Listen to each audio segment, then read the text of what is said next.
Animal parenting refers to the behavior and practices by which animal parents care for, protect, and nurture their offspring. This includes food, shelter, protection from predators, teaching essential survival skills. The extent and nature of parenting behaviors vary widely across species, from minimal involvement to extensive care and social bonding. Let's look on to some fascinating animals and their parenting methods. Velvet spiders exhibit an extraordinary form of parental care, particularly through a behavior known as matrophagy. In this process, the mother spider sacrifices herself to provide nourishment for her offspring. Here's a detailed overview of velvet spider parenting. The female velvet spider lays eggs in the silken sac within her web and protects them until they hatch. Once the egg hatch, the mother produces a nutritious fluid which the offsprings consume. As the offsprings grow, they eventually consume their mother.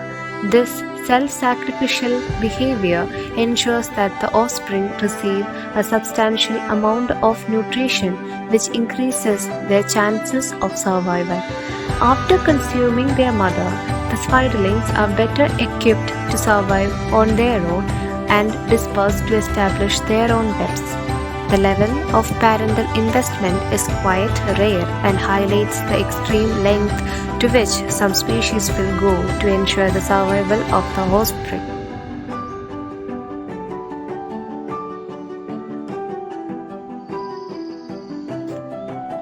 Seahorse parenting is unique and fascinating. In these species, it is males who become pregnant and give birth. Seahorse courtship can last several days and involves complex dances and color changes. The male and female seahorses perform synchronized swimming and intertwine their tails.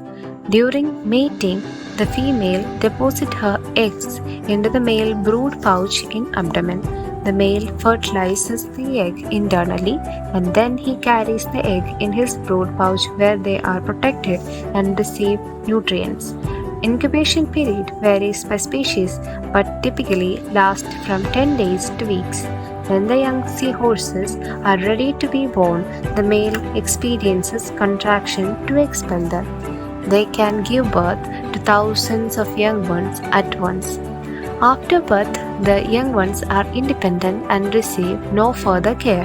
This unusual form of male pregnancy is one of the most distinctive aspects of seahorse. Pythons exhibit fascinating parenting behaviors that vary among species. Female pythons lay eggs which can number from a few dozen to over 100 depending on the species. The eggs are typically deposited in a secure location. The female python incubates the egg by coiling around them and keeping them warm. Unlike many other reptiles, she maintains the temperature by shivering to generate heat, and as the process is called shivering thermogenesis. This behavior is especially notable in larger species like Burmese python. The female remains with the egg throughout the incubation period, which can last several weeks. She guards them from potential threat and occasionally shifts her position to keep the egg properly aired and hydrated.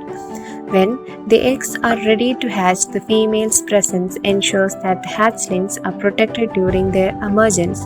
After the hatchlings emerge, they are independent and capable of fending for themselves. The female does not provide further care or feeding for the young.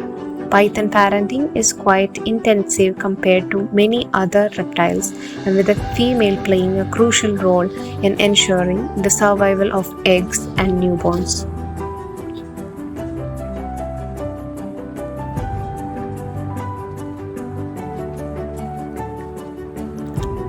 Hummingbird parenting is quite attentive and involves several key stages. The female hummingbird builds the nest, usually in a sheltered location like a branch or a shrub. The nest is made from plant fibers, spider silk, and sometimes down feathers, which provide a secure, flexible home for the eggs. The female lays 1 to 3 tiny eggs, which are often about the size of a pea. The eggs are usually white and can be very delicate. The female incubates the egg alone, which takes about 10 to 14 days depending on the species and environmental conditions. She keeps the eggs warm by sitting on them and may only leave the nest briefly to feed. Once the eggs hatch, the female continues to care for the chicks by feeding them a diet of nectar or tiny insect or spiders for protein. The chicks are born helpless and require constant care. The chicks grow rapidly and are fed frequently. After about 3 to 4 weeks, they are ready to leave the nest. A process is called fledging. The mother helps them practice flying and locating food. After the chicks leave the nest, they are independent but may remain in the vicinity as they learn to forage and hone their flying skills. The female does not provide further care once the chicks have fledged. Hummingbird parenting is a solitary effort by the female with a strong focus on nurturing and protecting the young ones until they are capable of independent survival.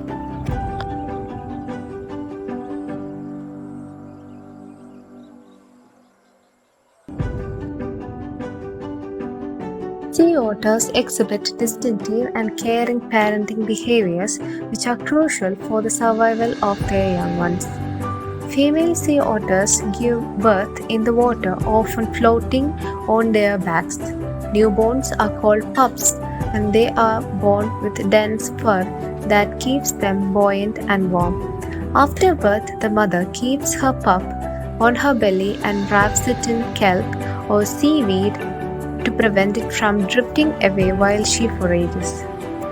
This rafting behavior ensures the pup remains safe and secure while the mother is hunting for food.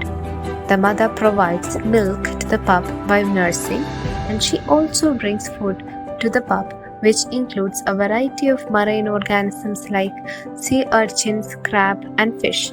She will often use tools like ropes to crack open shellfish, which she then shares with the pup. Sea otters have a very dense fur that requires regular grooming. The mother meticulously grooms the pup to maintain its fur and keep it waterproof and warm. As the pup grows, it begins to learn how to dive and hunt for food. The mother gradually reduces direct care but continues to supervise and assist until the pup is fully independent, and which usually takes about 6 months to a year. Sea otter parenting is characterized by the mother's dedicated care, ensuring the pup's safety, nourishment, and warmth during its early stages of life.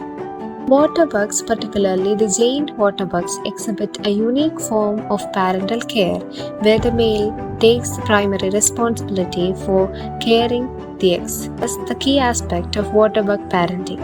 After mating, the female lays her egg on the back of the male, and this can involve a significant number of eggs.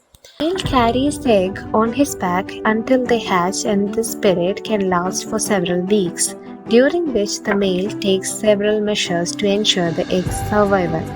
Once the eggs hatch, male plays a major role. The offspring remains on the father's back, and where they are protected, transported until they become independent. This post-hatching care further highlights the male's commitment. Darwin's frog, named after Charles Darwin, who first described the species, is a remarkable example of evolutionary adaptation and parental care in amphibians. The reproductive process of Darwin's frog begins with the courtship display, where males attract females through a series of vocal calls and physical displays. Once a female selects a mate, she deposits her eggs in a moist environment such as under leaves or in small, which is crucial for eggs development. In this initial stage of reproductive cycle, while not unusual among amphibians, sets the stage for the distinctive parenting methods that follow. One of the most intriguing aspects of Darwin's frog reproductive strategy is the role of male in the care of egg and tadpoles. After fertilization, the male takes on the responsibility of protecting the eggs until they hatch. This period This period is marked by the male's vigilance and territorial defense to safeguard the eggs from potential predators and environmental threat. Following hatching, the parental care of Darwin's frog takes a dramatic turn. Unlike most amphibians, where the tadpoles develop independently, Darwin's frog male carries the tadpole in his vocal sac, a behavior known as vocal sac brooding. This adaptation is one of the most striking examples of parental care in amphibians.